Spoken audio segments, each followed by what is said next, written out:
What a privilege it is to be here with you tonight. And I'd be amiss to not start out and say just thank you to Pastor Chappell. You know, in my office, I have a statue that stands there with influential people in my life. It's a whole story that goes with it and who packed my parachute. And maybe we'll get that story another day. But it's different people that packed my parachute spiritually. Now, most of those people are people from my childhood, coaches, my parents, of course, grandparents, some influential teachers. My youth pastor, Brother John Williams, is on that statue. He was my youth pastor, and they're people that prepared me spiritually, and you don't always see that. Maybe as a young person, as a teenager, you look back and you realize what God has done. And one of the names that's on that statue that I don't have a lot of just one-on-one personal mentoring time is Pastor Paul Chappell's name. And the reason he's on that statue is I love to read. I try to read 2-3 books a month, and there wouldn't be one author I've read more than Pastor Chappell. And his influence in my life, and every time I've ever had the privilege to be on this campus, and just what a privilege it is to preach here tonight. And then I look at so many others that are in the church that I've had the privilege to sit under their teaching and under their leadership. So just thank you for your influence on my life and your friendship to me and to my family. You got your Bible? Go with me to Psalm chapter number 40. Psalm chapter number 40. I do live and been born and raised in Raleigh, North Carolina. It's the only place I've ever been. I don't think I have a southern accent, but you probably disagree with that statement, and you probably think I do. But we live in the South, and you think of California, we think of a lot of things, but man, I wasn't thinking of sub-zero temperatures. That wind today cut right through me, I was thinking of beautiful sunny California. That was tough. We're used to the South where it may get cold a little bit, but we get right back to our heat and our humidity. And we'll pray the Lord to use us tonight and what He's got for us here in Psalm chapter 40. On Saturday, August the 23rd, 2008, I headed to Bristol, Tennessee to do something I had never done before. I love sports. I'm a big sports fan. And being in Raleigh, we know there's professional sports, but our thing is college sports.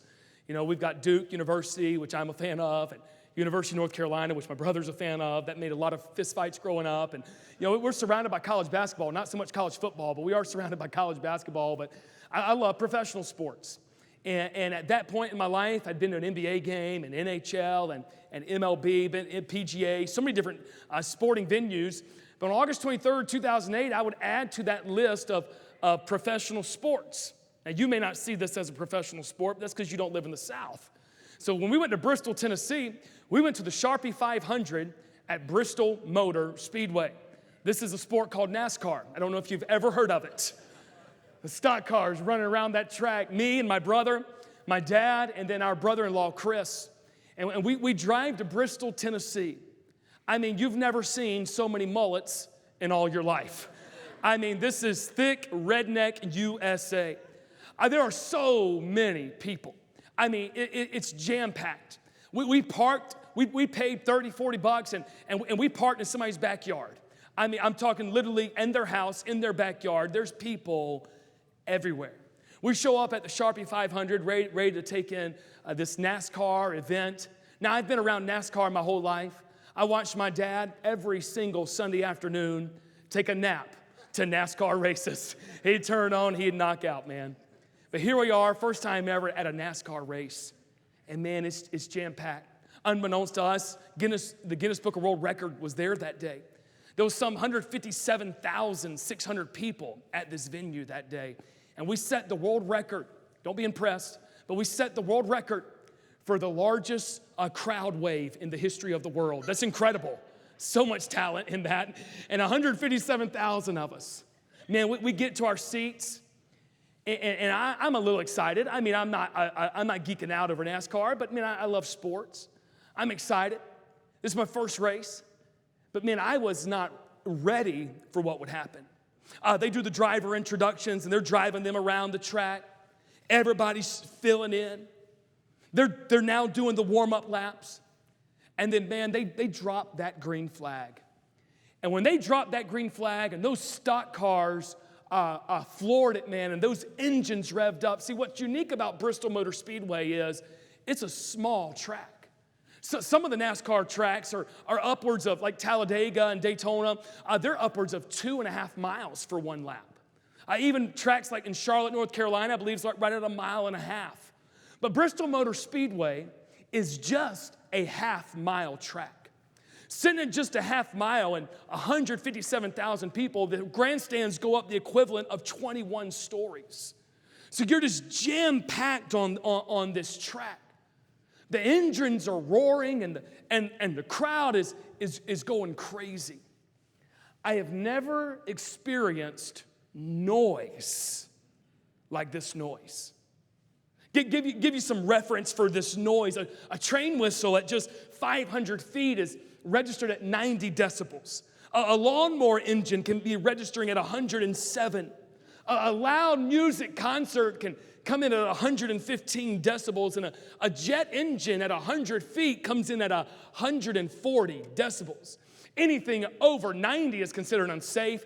Stuff at 120 can cause permanent damage, and they have recorded the noise levels at Bristol Motor Speedway at 140 decibels.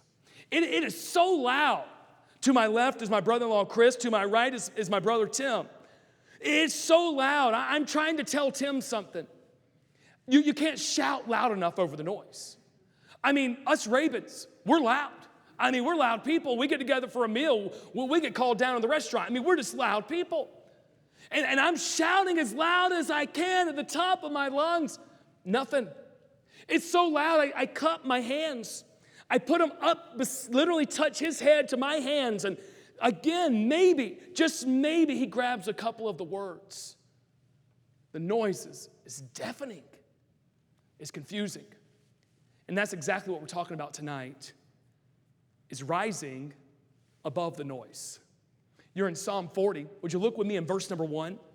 The Bible says there in Psalm 40, I waited patiently for the Lord, and he inclined unto me and heard my cry.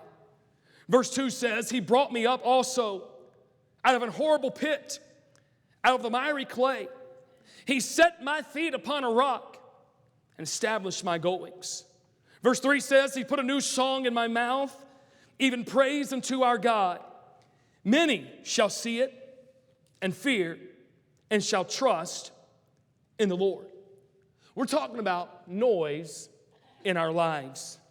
Noise in our lives. See, you do have noise in your life. You say, well, Philip, where did you get noise from?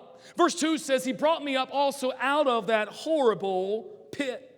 That phrase, a horrible pit, literally means a pit of noise. That word horrible can be noise, uproar, tumultuous, as of many waters, as of a crowd of men, as of war. This pit that the psalmist found himself in was a pit of noise. What does noise do? Noise distracts, doesn't it? If a baby were to cry back here, or a cell phone were to go off back here, we hear that noise and it immediately draws our attention away from what we're part of. Noise confuses, doesn't it?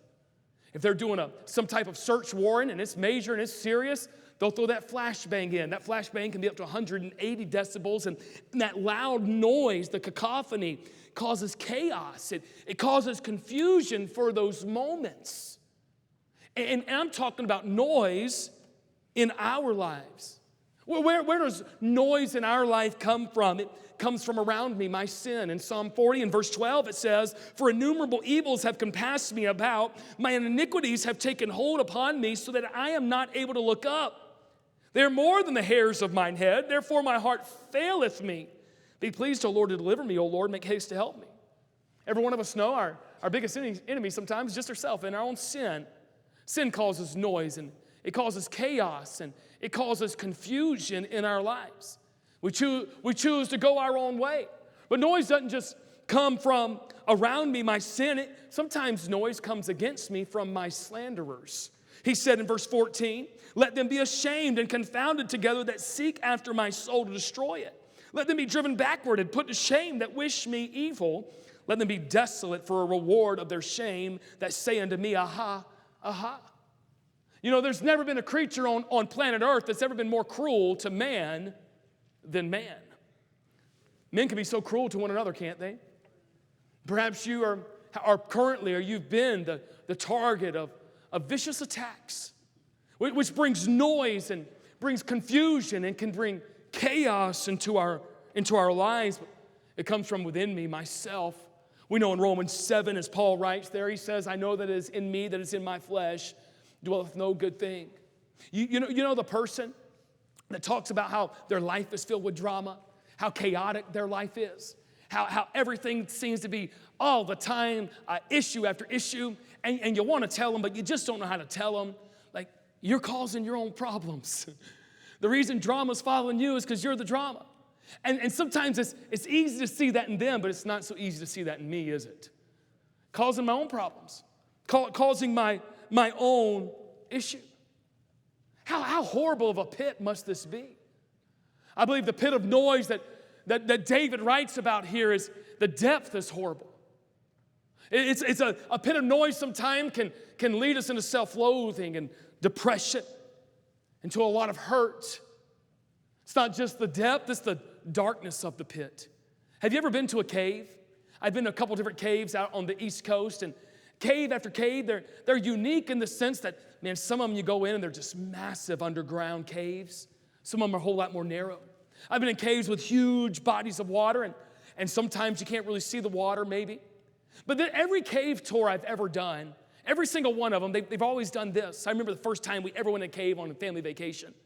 They told us, they said, man, we're going to turn the lights out. You've never experienced darkness like this. And they said, what's amazing, since you've never experienced darkness like this, in this kind of darkness, you can actually see friction. Rubbing our hands together. They said, if you will rub your hands together hard enough, there will be a glow on your hands in this kind of darkness. And man, I'm telling you, I was probably like 13, 14 years old.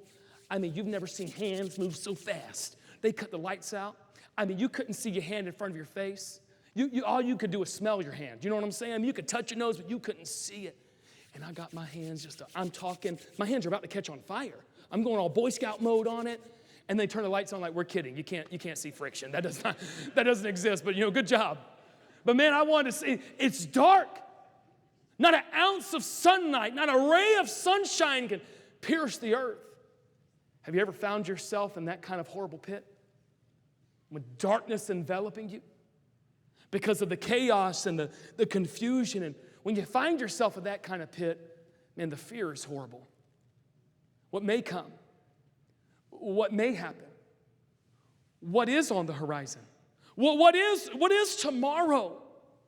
He said he brought me out of this horrible pit, but he said he also out of the miry clay. Well, what's this miry clay? At the bottom of the pit there was no solid ground. There was no firm foundation. There was no solid rock on which to stand. Jeremiah chapter 38 and verse 6, listen to this. It says, then took they Jeremiah, they cast him into the dungeon of Malchiah, the son of Hamelech, that was in the court of the prison. They let Jeremiah down with cords into this dungeon, and in the dungeon there was no water, but mire.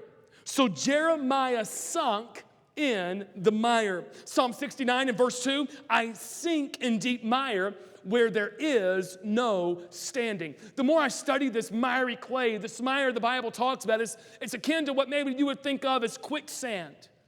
It's this a sludge, it's this muddy pit, but there's no bottom that you can find. And what's crazy about it is just like quicksand. The longer you stay, the deeper you sink. The more you try to work yourself out, the deeper you find yourself going. And we find ourselves in a horrible pit, this pit of noise, and we find ourselves struggling and hurting and not knowing what to do next and not knowing where to go next. And what should we can make a checklist and we can make a to-do list. And we can say, this has got to happen, and this has got to happen, and this has got to happen. And we work, and we work, and we work, and we find ourselves just deeper and deeper in this pit. When you're in the miry clay, as you study, there's absolutely nothing you can do to get out. And so you got to ask yourself this question, how do you function in this kind of noise? If you're surrounded by it. We live in a generation today with literally more noise than ever. 24/7 news coverage. I mean, you can find news anytime, all the time. Man, perhaps maybe last thing you did last night before you went to bed was be on social media. Noise. The first thing you did this morning when you got up, social media. Noise. Racial tension dividing the country. Noise. hurt in your family. Family, man, we've just come through the holidays and maybe there was so much tension in your family gathering. It's noise. Maybe there's noise in your primary family. Maybe your kids are wayward. Maybe they don't love the Lord right now. Maybe trying to get together for a family meal at supper time is difficult. The noise around the table is silence. And you can't seem to find a solution. And you can't seem to find the way to operate in it. And you can't seem to know what you should do next. Maybe there's noise in your finances. I mean, just the time you feel like you're getting on top of it all, there comes another bill. There comes another accident. There comes another thing. And you find yourself in the miry clay. You can't get a sure footing. You can't get a sure foundation. You just can't find anything to stand on. And you find yourself down deep in this pit, the pit where the depth is horrible, the darkness is terrible, the fear is overwhelming. And functioning in this noise is difficult. Years ago, the Gutenberg University at Mainz in Germany, they did a study on the effects of loud noises on our bodies. You know, they did this because now in the day we live in, we got louder aircraft and we've got roadways and we got machinery and literally just trying to find a place of silence is difficult in our society. With an increasing level of noise, they found this. Number one, that obviously it's not shocking. A loss of hearing is a price we pay for the noises that we experience, like 140 decibels at Bristol Motor Speedway. But not just the loss of hearing. They actually found out this. You're over 20% more likely, if you experience loud noise throughout your life, to suffer from atrial fibrillation. We often call it AFib. What is AFib? It's when the heart's upper chambers, the atria, beat chaotically and out of rhythm, irregularly with the ventricles of the heart. You're more likely to suffer that, 20% more likely, just from noises' effect on your body. And you know what I believe we have today in our Christian lives is spiritual AFib. Our hearts are out of sync. And we show a lot of the same signs of AFib. We find ourselves with short of breath, overwhelmed with stress, anxiety. We struggle so much with the noise in our lives. But I'm glad God didn't just tell us you got noise. Matter of fact, in this specific psalm, He gave us the solution before He even gave us the problem. We have noise in our life, but how do we rise above that noise? Number one, we see in verse number 1, we should wait patiently. He said, verse 1, I waited patiently for the Lord. In the Hebrew language, waiting patiently, it could be translated this way. It literally says, in waiting, I waited. Or this way, I waited, and I waited, and I waited, and I waited. And after I'd done all that waiting, I kept waiting. I waited patiently on the Lord. I read the story of a preacher. He was going to preach somewhere on a Sunday night. He took his young daughter and his wife with him. It was the winter time like here, and so they get there. The church was just a small country church, the kind of church, if you've ever been in it, where the back door, it doesn't lead to the lobby, it leads to the outside world. And because the age of the daughter, the wife decided to sit in the back of the church. And her and her mom were sitting there, and they sang a hymn, and preacher got up and introduced, and no sooner than her dad stands up to preach, a latecomer comes into church. Well, there's the mom and the daughter sitting on the back row, and it's wintertime, the sun goes down early. That back door opens up, and with that, of course, that young daughter, she turns and she looks, but she doesn't see the latecomer. She looks right past the latecomer, and she sees outside. And from the back row, her dad's just getting up, starting to preach, and she yells out from the back of the church, Daddy, you better hurry up. It's getting dark outside. And you know what? Sometimes I'm afraid we say, God, you better hurry up. What are we waiting for? When will I get out of this horrible pit? When will the noise be silenced? When will I finally overcome? And God says the solution is to wait patiently. Could you say, I wait patiently for the Lord? Or maybe I wait impatiently. I'm ready for the next thing. See, this patience it's not apathy. It's not sluggishness. It's not laziness. Rather, it's the spirit of expectancy. God's going to do it. God will come through. I'm waiting patiently on the Lord because God knows best. See, this idea of waiting patiently is nothing new. King David waited 15 years before becoming king. You know, we take our Bibles and we read a story in 45 seconds and we forget that sometimes there's years there. 15 years he waited on the Lord. Moses, as he left Egypt, and, I mean, there was 40 years of waiting in the wilderness. Man, there's some noise in that wilderness, don't you know? Don't you know he had noise of what he had done and who he had been and what he could have done if he had stayed in Egypt? He gets back on the scene in Egypt. God's told him to go, and don't you know the noise continued in his life? We see those people sometimes as these superheroes of the faith, as if they didn't struggle like you and I do. But can you imagine when he performed a miracle that Pharaoh's magicians were able to perform the same miracle sometimes? Don't you know that caused noise in his life? Don't you know there had to be some struggle inside of Moses, as great of a man of faith as he was? We think about Joshua and Caleb who went into the promised land. They come back out and say, God's got this. And the other 10 said, God doesn't have this. And then what does Joshua and Caleb got to do? They got to wait 40 years. 40 years. God promised Abraham and Sarah a child, and 25 years goes by. 25 years. Waiting patiently. But they weren't exactly the best example of that either, were they? They stopped waiting patiently. Hagar enters into the scene. Sin comes in. More noise happens because they decided not to wait patiently on the Lord. Oh, Joseph. Joseph was literally thrown in the pit. What kind of noise filled that pit when his brothers sold him into slavery? What kind of noise followed Joseph just when he had risen up in Potiphar's house just to be thrown into prison again? What kind of inner thoughts do you think he might have struggled with? But through it all, we get to the end of his life, and he said, you meant it for evil. God meant it for good. Joseph could have said it this way, I was in a horrible pit. I was in the miry clay. But God came through as I waited patiently on the Lord. He showed up at just the right time. Daniel had to wait on answers in exile. Noah preached for over 120 years, and God's going to do it. God's going to do it. God's going to do it. Talk about waiting patiently. See, God never gets in a hurry, does he? You get in a hurry sometimes? Running late for work, running late to school, got to get the kids here, got to get the kids there. And I mean, some days I feel like from the time the alarm goes off until I finally lay my head on my pillow, I felt like I was in a hurry the whole day. Hurry, hurry, hurry. Not God. The best example maybe that we would think of on the top of our heads is the story of Mary and Martha. My brother's sick. Jesus, your friend. He had been dead 4 days. Jesus didn't get in a hurry.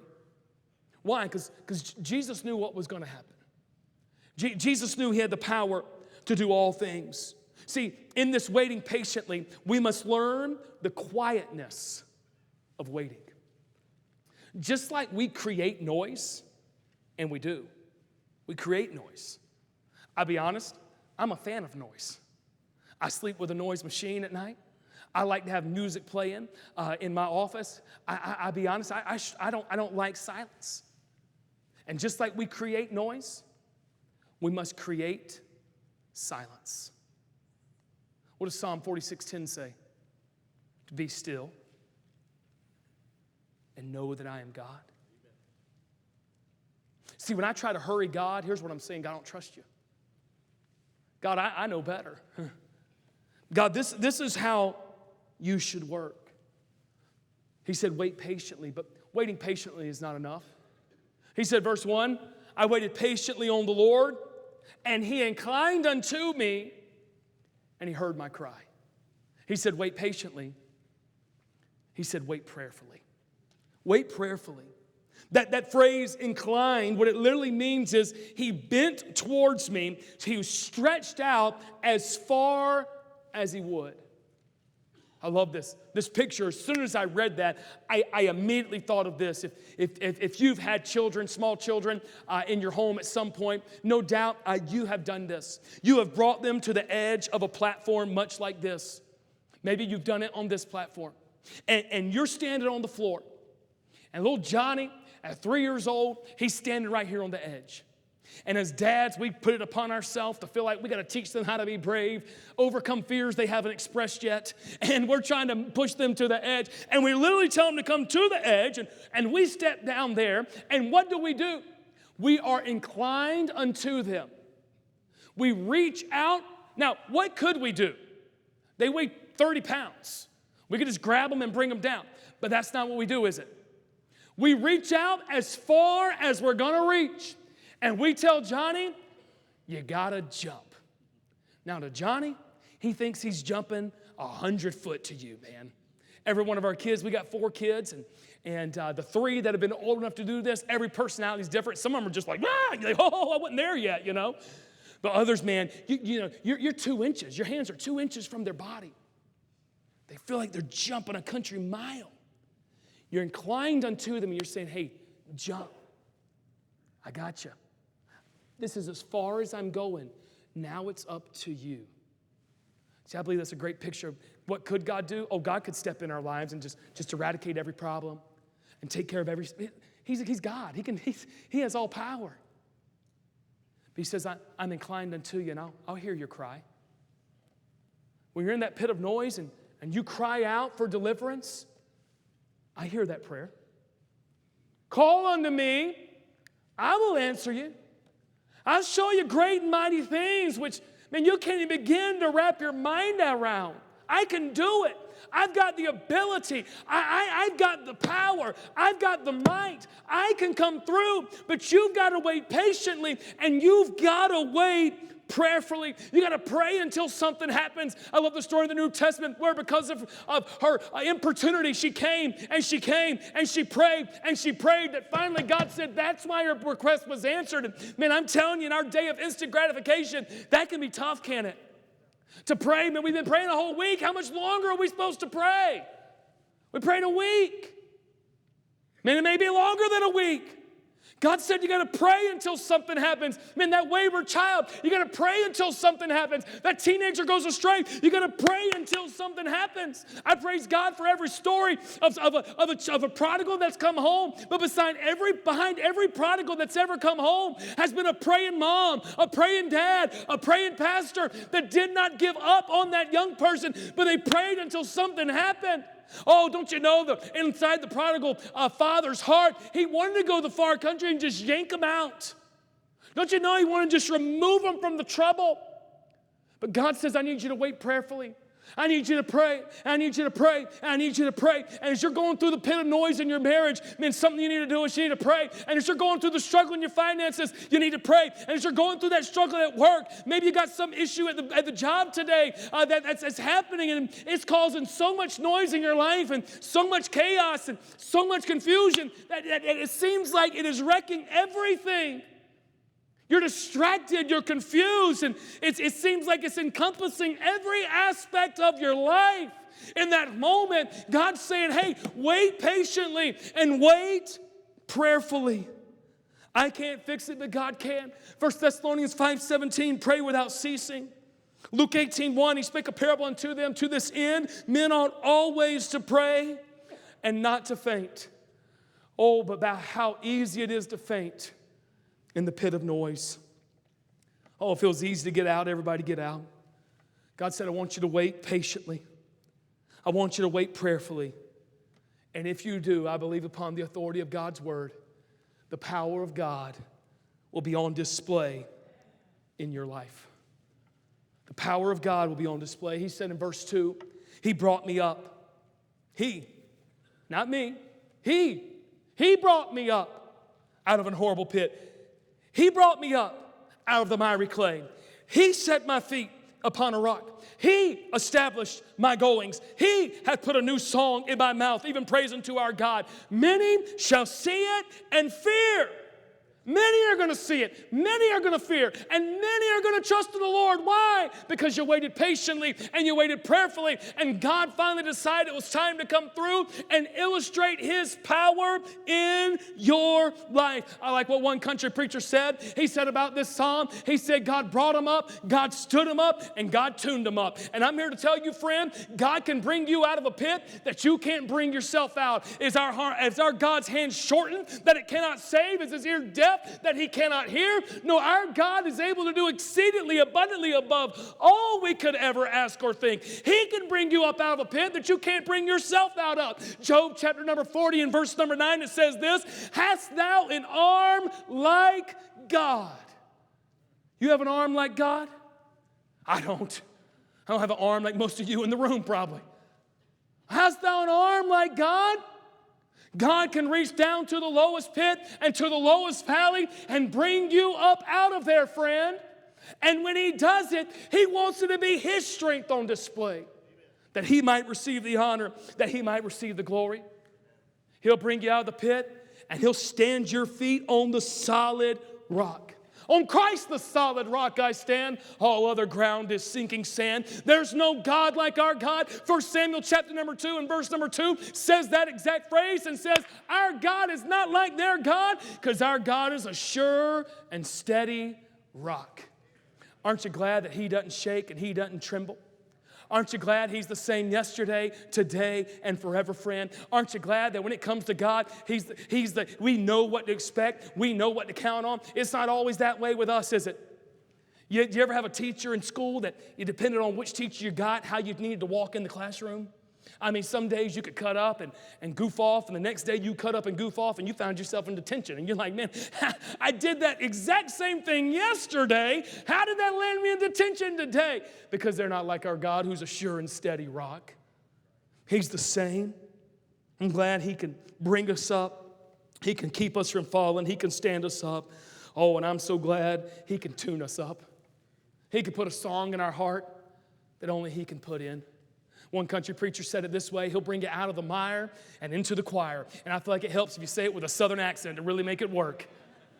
Out of the mire and into the choir, friend. Because when do you sing? When do you sing? You sing after a victory. That's when you sing. Oh, man, my family, I told you we're Duke University fans, and we were at the Duke football game, beginning of the season, first game of the year, and we upset top 10 Clemson. Me and my wife, my oldest son, we're there. So what do? We, like a bunch of college kids, we stormed the field. I mean, we're out there, and we're high-fiving people we ain't never met, we ain't never seen before, we'll never see again. I mean, we're hugging people and wishing them congratulations. Why? Because we're singing from the victory. But guess what? I found myself at that same stadium just like 3 weeks later playing Notre Dame University, and we were ready, friend. We were ready to storm the field. I mean, we had the game. It was 4th and 16. We only needed one stop, but they got 18 yards. And you know what we didn't do? We didn't sing that night. We were in the Molly Grubs. We lost. That's why it's so amazing when you find yourself in the pit of noise and able to sing. That's what the book of Acts records for us, doesn't it, about Paul and Silas? They were in the pit. Everybody can sing after the victory. That's easy. That's easy to sing after the victory. But Paul and Silas sin at midnight and in chains. Now, I'm not trying to go to prison in America, but the prison in America is not like the prison they found themselves in Philippi. It's a rough place. And at midnight, what do? They lifted their voices in praise. How could they do that?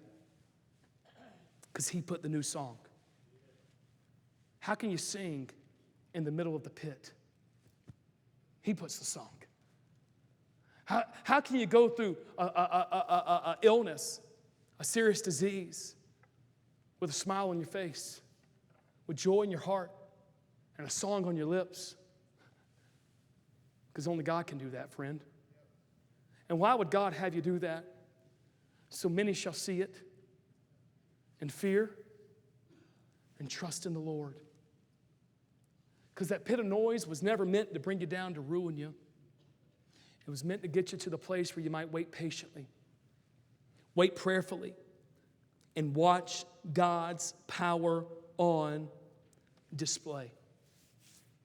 When I was at Bristol Motor Speedway, and the noise was so deafening, I wasn't just there with nothing. Now, this is not the pair. This is just a pair of headphones.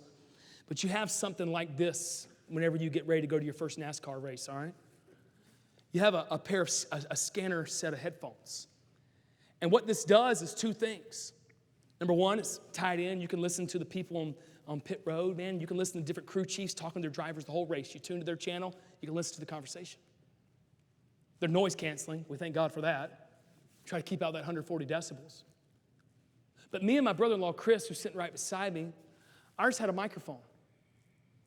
Had a microphone attached. That wasn't just so we could look like an NFL assistant coach and look like we know what we were doing. Microphone, our two headsets were wirelessly connected. And while I'm shouting at Tim, he had his own scanner, but ours weren't connected. Did you see what happened in turn 3? Never mind. But not me and Chris. We just talked effortlessly. Man, that was crazy. Did you see that driver, Chris? Did you see what happened over there? And we're just talking. But you know what's still happening all around us? The noise. And right in the middle of your noise, you got communication with God. You don't have to shout at God. Draw nigh to God, He'll draw nigh to you, friend. He hears you when you pray, when you call on Him. You know, when the disciples were struggling in toil on the sea and they were rowing, the Bible tells us Jesus saw them on the sea. They didn't see Jesus, but Jesus saw them. And God can take you out of your horrible pit, or God can, for a while, leave you in the horrible pit. But either way, friend, you can rise above the noise by waiting patiently, by waiting prayerfully. I can't tell you when, and I can't tell you how. I can just tell you, God said His power will be on display in your life. And when He does, many shall see it and fear and trust in the Lord. Would you bow your head and close your eyes with me tonight? And with your head bowed and your eyes closed, would you take a moment to reflect on the truth of God's word? I pray that God spoke to your heart tonight. Maybe as you're sitting there in your seat, maybe find yourself in a great pit of noise tonight. And as you find yourself in that great pit of noise, you say, I thought joy comes in the morning, Phil, but just how long is this night going to last? I don't know. I can't answer that. So my challenge to you would be right here in this moment would be to talk to the Father about the noise. Maybe it was a scenario I mentioned, but there's plenty of other scenarios it could be. Talk to God about it. God, I'm willing to wait patiently. God, I'm willing to wait prayerfully. And God, when you see fit, oh, please put your power on display in my life. Why? So people can say, look how Philip came through that? No. No. So many can see it and fear and trust in the Lord.